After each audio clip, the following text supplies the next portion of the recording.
ممبر نور پر تشریف فرما علماء کرام، شعراء نظام، سامعین حضرات، نقیب اجلاس، پردے میں رہ کر سننے والی اسلام کی مقدس شہزادیوں، السلام علیکم ورحمۃ اللہ وبرکاتہ۔ نحمدہ ونصلی علی رسولہ الکریم، اما بعد، اعوذ باللہ من الشیطان الرجیم، بسم اللہ الرحمن الرحیم۔ ان الدین عند اللہ الاسلام، صدق اللہ العظیم و صدق رسولہ النبی الامین المتین المبین المعین الکریم، ونحن علی ذلک لمن الشاہدین والشاکرین، والحمد للہ رب العالمین۔ دولت پسند ہے نہ خزینہ پسند ہے، مجھ کو غبار راہ مدینہ پسند ہے۔ لالوں میں پسند ہے مجھے آمنہ کا لال، شہروں میں مجھ کو شہر مدینہ پسند ہے۔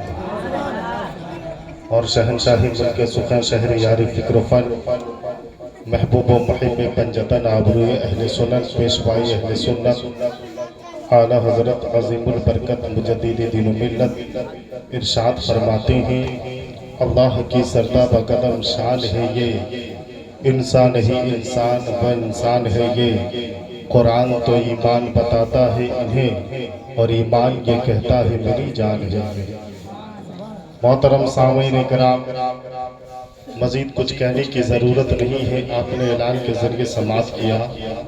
کچھ کہنے سے افضل یہ ہے کہ آئیے ہم اور آپ مل کر بارگاہ سرکاری مدینہ سروری قلب و سینہ احمد مصطفیٰ محمد مصطفیٰ صلی اللہ تعالیٰ علیہ وسلم کی بارگاہ میں درود شریف کا نذرانہ محبت پیش کر لے۔ پڑھے بآواز بلند، اللہم صلی علی سیدنا صفینا حبینا نبینا مولانا محمد معدل الجود والکرم والی بارک وسلم، صلو علیہ صلاۃ و سلام علیکہ یا رسول اللہ صلی اللہ تعالیٰ علیہ وسلم۔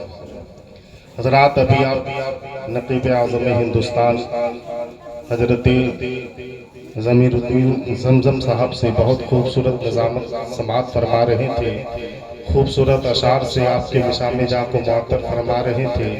میرے بھی ذہن میں ڈاکٹر اقبال نے جو بہت پہلے لکھا تھا، چند شعر آ رہے ہیں، میں آپ کی بارگاہ تک پہنچانا چاہتا ہوں کہ نہیں تیرا نشیمن قصر سلطانی کے گنبد پر، نہیں تیرا نشیمن قصر سلطانی کے گنبد پر، تو شاہین ہے بسیرا کر پہاڑوں کے چٹانوں پر۔ وہ اندھیرا ہی پھیلا تھا کہ قدم راہ پر تھے، روشنی لائی ہے منزل سے بہت دور ہمیں۔ تم سید بھی ہو، مرزا بھی ہو، افغان بھی ہو، تم سب کچھ ہو، سچ بتاؤ کہ تم مسلمان بھی ہو۔ زبان کہہ بھی دیا لا الہ تو کیا حاصل، دل و نگاہ میں مسلمان نہیں تو کچھ نہیں۔ قوت عشق سے ہر پشت کو دوبالا کر دے، دہر میں اسم محمد سے اجالا کر دے۔ کی محمد سے وفا تو نے تو ہم تیرے ہیں، یہ جہاں چیز ہے کیا لوح و قلم تیرے ہیں۔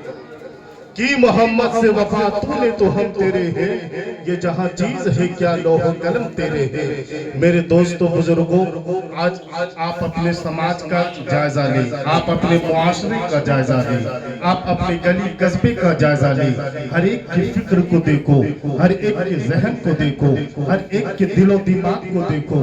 لیکن حضرات، میں ایک بات کہنا چاہتا ہوں، آج ہمارے سماج میں دو قسم کے لوگ پائے جاتے ہیں۔ پہلے تو وہ ہے جنہیں وراثت میں دولت مل جاتی ہے، دوسرے وہ ہے جو محنت سے دولت حاصل کرتے ہیں۔ جنہیں وراثت میں دولت ملتی ہے وہ اپنی دولت کو جوہی چپاٹی میں جا کر خرچ کرتے ہیں، وہ اپنی دولت کو کبھی لندن اور پیرس میں جا کر خرچ کرتے ہیں، وہ اپنی دولت کو کبھی ہاٹ اسپاٹ پر جا کر خرچ کرتے ہیں۔ جنہیں وراثت میں دولت ملتی ہے وہ اس کی قدر و قیمت کو سمجھ نہ پاتے ہیں، اپنے باپ کی دولت کو دنیا کی رنگینیوں میں نیلام کر دیتے ہیں۔ لیکن جو غریبی سے اٹھتا ہے،